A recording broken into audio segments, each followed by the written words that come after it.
Okey, kita teruskan soalan Kelantan nombor 4. Nombor 4 ni topik sudut di antara satah dan garis. Yang ni untuk sudut di antara satah dengan satah lah.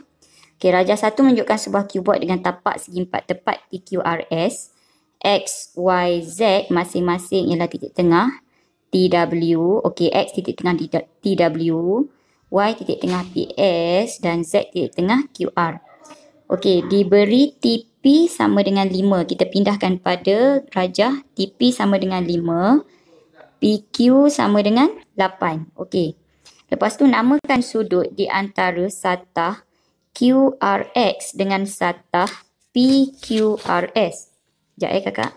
PQRS. Okey, so sudut di antara satah yang dilorek ni dengan satah tapak tu Kalau kita tengok bentuk segitiga yang ada kat sini adalah segitiga kaki sama. So kalau kamu nak guna teknik Won yang selalu kita gunalah kalau kita senaraikan balik QRX dengan PQRS kan. Yang sama di sini ialah Q dengan R. Kalau kita lihat Q dengan R ni, okey, garis yang terbentuk pada satah QRX itu, XQ dengan XR ini, dia sengit. Nampak tak? Dia bukan berada pada satah yang, maksud cikgu dia tidak boleh menjadi sudut dengan satah. Bila kamu jumpa yang segitiga yang begini, okey, dengan satah yang ada, satah yang di bawah ini, dia tidak boleh mengambil yang tepi tu. Kita akan ambil yang tengah ni. Yang tengah sebagai sudutnya. Baru dia bersudut tegak di situ. Ataupun bukan bersudut tegak, barulah dia akan menjadi, yang ini dia turun ni, dia akan bersudut tegak macam tu. Ini bukan sudut tegak, ini dia akan membentuk sudut yang betul. Okey. So sekarang ni, di sini, senang cerita kan, kalau ada titik tengah tu, itulah dia sudutnya. Okey, itu. Nampak? Alright. So sekarang ni QR tak boleh jadi. So kita cancel. QR tak boleh jadi. Kita ambil yang di atas garis QR. Nampak QR? Siapakah titik yang di atas garis QR? Z. Maka Z akan menjadi di tengah. Z di tengah. Okey.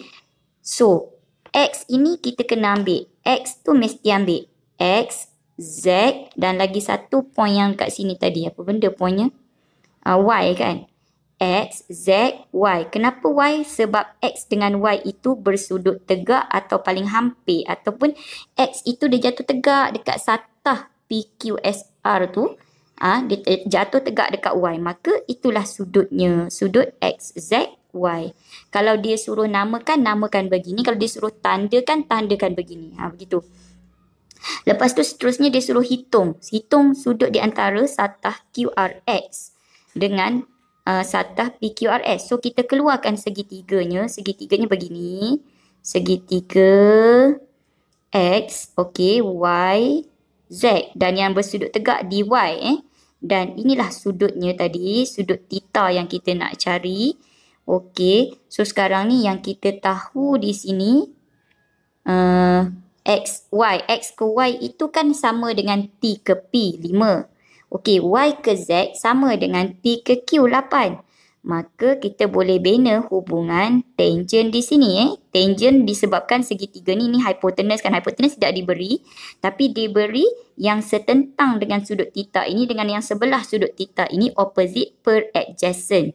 So, opposite per adjacent. So, kita bina hubungan tangent theta sama dengan 5/8. Okey, cikgu nak ingatkan di sini ramai yang cikgu tanda paper ramai dia tak buat theta ni, tangent je. Bila dia cakap macam ni, ini kesalahan yang selalu kamu buat. Kalau kamu kata tangent je sama dengan 5/8, kamu tak letak theta itu. Tapi jawapan kamu dapatlah kan? Jawapan nanti sini jawapan dia theta sama dengan shift tangent 5/8. Kakak ambil kalkulator. Kejap kita tekan shift tangent 5/8. Okey. Shift tangent 5/8. So kita akan dapat 32. 32. Maknanya theta tu kita dapat 32 kan. Kalau yang macam ni pun orang ni dia mesti dapat jugalah 32 darjah dia kata kan. Tapi orang yang macam ni penandaan dia macam ni ni cikgu nak bagi tahu ni sebab ramai yang kes macam ni. Sayang kan. Okey, kalau macam ni penandaan dia kita bagilah dekat sini. Hubungan tangent atau sin atau cos dengan betul kita dapat 1 markah dan theta kamu cari ni ada darjah lah 1 markah. So 2 markah di sini. Tadi menamakan ini 1 markah 3 markah untuk soalan ni kan. Tapi kalau orang yang jawab macam ni, ini jangan dibuat satu kesilapan yang amat orang kata Allahu Akbar, dia akan menyebabkan kehilangan markah yang banyaklah, 2 markah hilang. Bila dibuat macam ni, pemeriksa akan buat macam ni. Markah dia K0. Bila K0, maka yang ini hanya dilihat N0. Itu pemarkahan dia. Maknanya kamu akan dapat kosong lah. Daripada 2 markah tadi dapat kosong. So, jagalah Okey. Harap dapat ikutlah apa yang... Okey, cikgu buat pembetulan sikit Sebenarnya bila awak tekan kalkulator, dari segi markah tadi dah betul dah tadi. Okey. Tekan kalkulator, tangent ni, bila awak tekan tangent theta, shift tangent 5/8, awak akan dapat dekat kalkulator awak tertera 32. Sekejap lupa pula pen. 32.00 ada 5 bla bla bla kan. So kalau keadaan begini, jawapan tu kita kena selamatnya awak bagi kepada 2 tempat perpuluhan. So jadi 32.01 darjah. Sebab apa 01? Sebab yang tempat puluhan yang ketiga ini 5. Bila 5 kan dia kaya. Kaya maknanya kita hampirkan kepada 2 tempat puluhan, dia jadi naik 1. So dia jadi 32.01 darjah. Begitu. Okay. So, kalau awak jawab 32 ni cikgu takut tak dapat markah Sebab apa-apa jawapan dalam SPM mesti sekurang-kurangnya 3 angka bererti atau 2 tempat perpuluhan. Tu. So, kita ambil yang selamat kita ambil yang selamat. Jangan, memang betul juga 32 darjah pun betul juga kan. Tapi kita ambil yang selamat sehingga 2 tempat perpuluhan. Okey.